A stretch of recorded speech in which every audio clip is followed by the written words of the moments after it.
All right. Today we're talking to Megan Niles out of Colorado. She's going to tell us all about her business today and see if we can help some agents out there that are maybe trying to get off the ground with their business, maybe struggling a little bit, and maybe get some takeaways from Megan and everything she's done in her business. But before we get into the work stuff, I'd love to hear about and tell everybody about who Megan is, like just outside of work. Who's Megan Niles? Okay. So hello. Yep. I am Megan Niles. I live in Colorado Springs. So I service the Colorado Springs area and also up in the Denver metro area as well. But I have two boys, two sons, and I'm also pregnant with a little girl. Ooh, congrats. Yeah, thank you. We have been here for about 4 years in Colorado Springs. I have 3 dogs, huge animal lovers. So they're here looking at me right now as I'm talking to the phone. And yeah, just a few things we like to do outside of real estate is hiking and being outside. And I love to fly fish. Cool. So yeah, just a few things about me. Very nice. Very nice. So what got you started in real estate? When we moved here 4 years ago, we had an agent who was kind of referred to us and to help us. We were moving here from California, and she was very nice and everything. But I felt like for us moving out of state to a new place that we didn't know anything about, she wasn't super helpful. And, and I don't know if she was just busy or what, with other stuff. And, but I felt like we did a lot of the work. And which I know is normal this day and age. Buyers are constantly looking online. They find houses too. But yeah, I don't know. So when we moved here, I have a lot of family in real estate and in Denver, even their agents in Denver. My aunt had kind of mentioned to me that she thought I would, do well in real estate. And it's always been something I've liked, like, on HGTV and things like that, but never really thought that I would get into. And I'm somebody that I've bounced all over the place with, different jobs and careers and what I want to do with my life. So I was like, you know what, why not? Like, let's see if I can, how it goes. So I got my license, took my, the course, the test. And my first year was rough, with not really, getting any business and figuring out where I wanted to be. So I started with, a certain brokerage, and I didn't really feel like I fit there, but didn't know where else to go. And so that's how I got into it. I had people telling me that they thought I would be good at it. And so I gave it a try because I knew I liked houses and that type of thing, and did it. Yep. Yeah, and I think that's a common theme. There's a lot of people that get into real estate because of those few bullet points that you just went over, and either find themselves going down a path of success or sometimes struggling. So, but what would you say is kind of like your driving factor? Like, what is this all for? What are you going after? For me, it's just being able to contribute to, my life with my family, and kind of, we were very comfortable with just my husband working, and everything, and me kind of just doing things here and there. But I knew that we could really get ahead and really say, make that future for our children. Or, if I was doing something, one that I love, but that at the same time contributed financially. And so kind of my driving force and factor is that freedom, that, financial freedom, and providing that helping to provide that for my family. Yeah. And so what would be like a long-term plan for you? Like, let's just, that typical question, it's 5 years from today, right. Where's your business? I've been asked that, and it's a hard one for me because I'm so like, in the moment type of person. And so to think that far ahead, and I know people plan and their goal is to have a team and, and all that. And I'm not saying that's off the table for me. It's hard for me to imagine.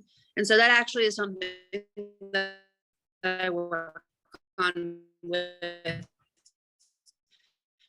mentor coaches and stuff to kind of wrap my head around having that.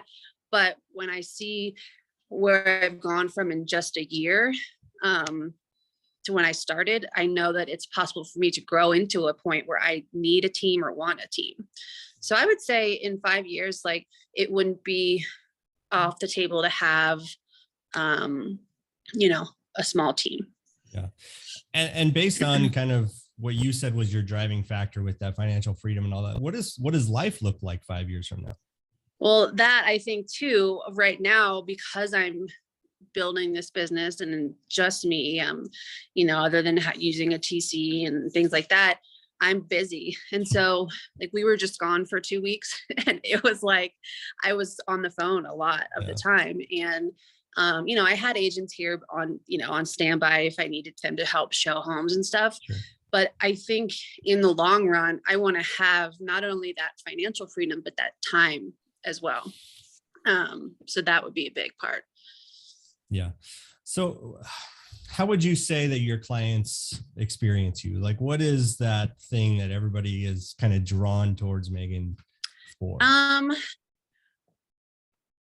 I think I come off just like a normal, regular person who cares. Like, and I think they can tell that I'm not, well, yes, this is my business and I do it to make money. I also just look at them as people in a relationship, not just a transaction. Yeah. And I think they can tell that. And we build relationships and friendships that, continue after the transaction. Mm-hmm. So you mentioned that your business was a little bit, you were struggling maybe a little bit in the past or in your first year. So what was the shift? What happened for you that kind of put your business on a different trajectory? So I think, like I said, I was at a different brokerage my first year than I am now. Now I'm at EXP, as you know, and I love it. And I don't think it was like a magic pill that, made me all of a sudden start having business and producing. I think it definitely was an energy booster when I switched brokerages and just having more support. So, John Pugh, he's kind of my mentor coach that when I had been at my previous brokerage, I didn't feel that support, even though, we had a productivity coach and all of this, I just didn't feel the motivation and the support of a coach or a mentor. I just didn't feel that. And so as soon as I felt that, like, I don't want to say unconditional, because obviously there are conditions, like they want you to do well. And if you're not, they'll call you, John calls me out on it, but, as a good coach should. Yeah, exactly. They see the potential in you, and so when I switched, I think things that I already had in motion as far as social media, which is just a large part of my business, just kind of kept rolling. And I took that momentum and that energy that I had when I switched, and kind of ran with it. And things just started, happening. Yeah. I started being more intentional with my actions than I was that first year, as far as posting on social media and networking and talking more to the people that I needed to talk to. So, yeah. And so let's just say you had the opportunity to go back to the very beginning and start all over. What would you have done differently?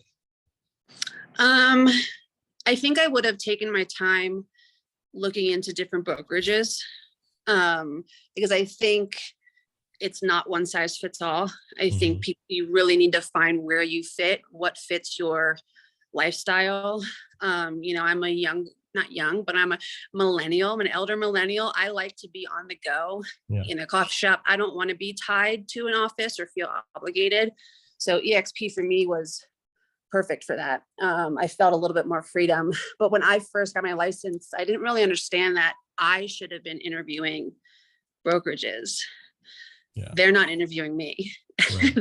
They made it seem like they were. Mhm. And I just had so many recommendations for this brokerage, and it's a great brokerage, but it just wasn't a good fit for me. So I think the biggest thing for me when I got my license would have been to just do my homework more Yeah. into that. Okay. And so you mentioned social media, you mentioned talking to people, which is obviously something we need to do in sales in general, but also real estate. Talking to people is going to get you where you want to be. But Yeah. where's your business coming from? Is it mainly those two sources, just being out and talking with people, doing some things on social, or are you doing some other things to attract business? Um, so it's, yeah, I still, I think I've gotten to a point now where, um, after just knowing people in my community and staying top of mind, they think of me when they hear somebody needs to sell their house or buy their house. And so I'm getting that kind of word of mouth referrals. Yeah. But another huge thing that happened when I switched brokerages was just opening my eyes to agent to agent referrals from like out of state Mhm. agents. And that's been a huge part of my business. So building those relationships with agents in different states, and um, a lot of trying to think, probably at least half of my business has come from, Really? out of state referrals from other agents. Yeah.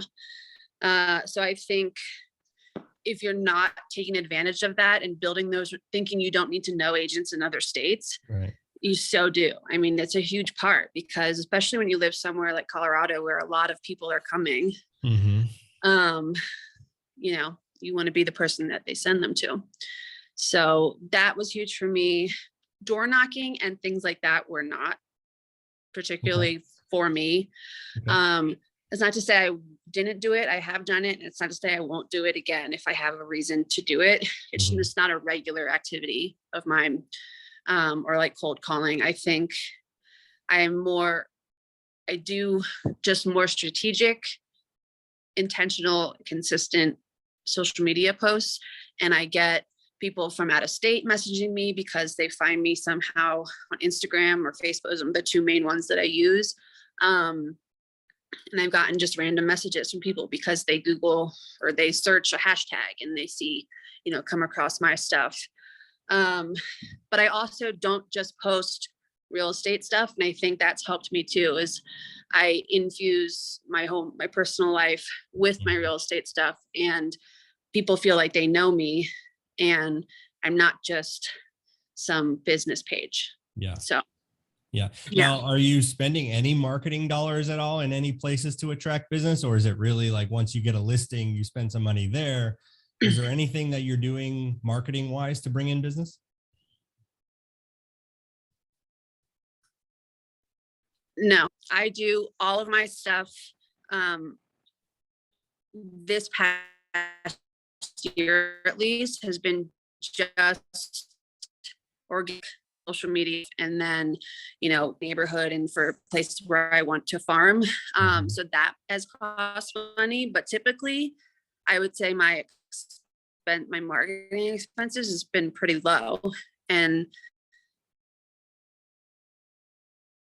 I've been pretty successful without having. Yeah. So what would you say would be your absolute favorite lead source? Like if this had to go away in your business, you would cry. Like you need this lead source. What is it? um Honestly, social media. It really is. I'm a social person, and there's some people that just go on social media and they read. They just look at posts and or Twitter or Instagram, and but I like to interact on it. So Mhm. I like to, you know, ask questions and see what people's answers are. I like to actually be social on social media. And I found that if that went away and I had to kind of go back to don't want to say the old ways of doing things, but that agents, my aunt and uncle are older, and they've, they used to do everything, the traditional way of finding business, cold calling and stuff like that. And I just think, maybe if I had to, I could, but the fact that we do have access to this technology and social media is just a huge plus for me, and I would hate it if it went away.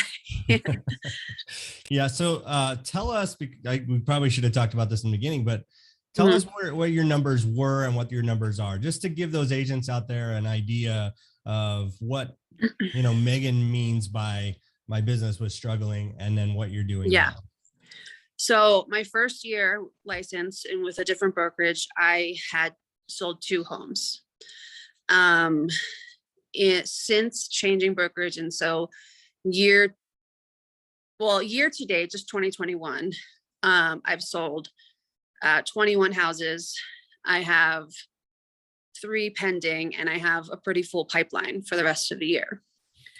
And so that blows my mind, honestly, because I never imagined I could do that or be there. But my production has just gone through the roof, and I know that I can't just rely on that. Like, it's not going to always be the way it was this past summer, right? When the market was crazy. We've already started to see a slowdown here a little bit. But yeah, those are my numbers. So going from nothing and really no pipeline, even at the time when I had 2, my pipeline was pretty low, and I was always stressing about the next thing, and it just kind of exploded when I started to be more intentional with my actions. So, are you working 80 hours a week in order to do 21 deals on your own, maybe with a TC and no team support, anything like that? I know you said you just went on vacation, you were on the phone a lot. That may not sound very attractive to other agents and say, I don't really want to do that. But how much time are you putting in to do 21 deals in about 8 months? Not 80 hours a week, that's for sure. Probably not even, I don't want to sound like I don't do anything, because I do. I just do it, I guess, in an efficient way for me to be able to have the time. So, one, I don't know. I don't know.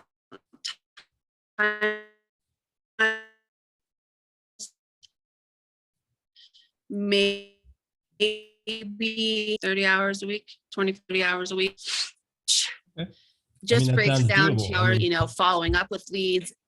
Oh yeah, it's totally doable, because, and I also don't, and not everybody might be this way. I'm pretty flexible, and can kind of roll with punches when needed. So if I need to go to, the park with my kids or something and be on the phone, I will. It's not ideal, but, or I've taken them to showings and stuff, or, when I need to, but I just make it work. And make sure that something for me, and something that I need to get even better at, is time blocking and setting time for, the important things, the family stuff, but then also like specific activities, whether it's planning my content for the week or, following up with leads and clients and all that. But sometimes I'm a little bit too spontaneous, where I'm like, oh, I just look at my list of to-dos, but I'm trying, and I am getting better at just having that plan for each week. Yeah. So talk directly to that agent that's just done 1 deal so far this year, or 2 deals. You were that agent last year. What can someone do different that can just do maybe half of what you've done? If you can get somebody to go from 1 to 2 deals to 10, what would that maybe 1 to 3 things be that you can tell them? I'd say the first thing would be to figure out what works for you and what you enjoy doing. Because when I was at my previous brokerage, I was having people telling me, you need to do this, this, and this, but it's not one size fits all. And it's not, not everybody can do door knocking or wants to do door knocking. So I'd say find what you like and what works for you. And so what worked for me was networking with my neighborhood and doing more things like that. And also more social media marketing and being, again, I keep saying this word, but intentional about it. So, you know, it might seem like it's very like I wing it and stuff, but I usually have a plan of I want to do this many real estate posts and this many personal posts. So I think I would just, that's the number one thing. Find out what works for you and what you enjoy. I know people that love door knocking and love cold calling. Yeah. And so if they do, go for it. But also don't isolate yourself is a big thing. I think you really need people around you that are going to hype you up, support you. And even though I did know some great people, I didn't feel that support. And so I just kind of would sink back into being by until I met, you know, John and got introduced to EXP and then introduced to more people like you and, you know, just awesome people that all they want to do is support each other. If you don't have that, it's really hard to succeed. So at the end of this, I will always put up your contact information and all that stuff. You obviously have a good amount of business coming from other agents. What specific areas do you work? So the agents that are watching this might want to have a deal that they can send to you or anything like that. Where do you specifically work? So typically, so I live in Colorado Springs and I cover all of things in the surroundings. 45 minutes up the road is Castle Rock and Southware, and I also cover that area as well. Okay, great. Well, if you have any referrals to that area, I'm going to definitely throw up Megan's contact information here. Any closing thoughts, or are you have we gotten everything out of Megan today? I just, if you are a new agent and you only have 1 to 2 deals done or anything, don't quit. You know, there's light at the end of the tunnel. You know, there really is. And don't compare yourself to other agents. Yeah. I did that constantly. And, you know, to agents who have 10, 15 years experience, I was comparing myself to, and so you don't do that. You're you, and you will find your way. And if you want to talk to me about that, I'm happy to. So, awesome. Yeah. Awesome. Well, I appreciate you doing this today. I think we got a lot of value out of it. I think you definitely helped some agents. So I appreciate it. And I hopefully we'll see you soon.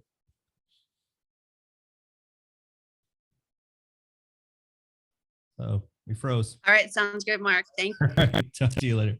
Bye. I know. We keep freezing. Okay. Bye. Bye.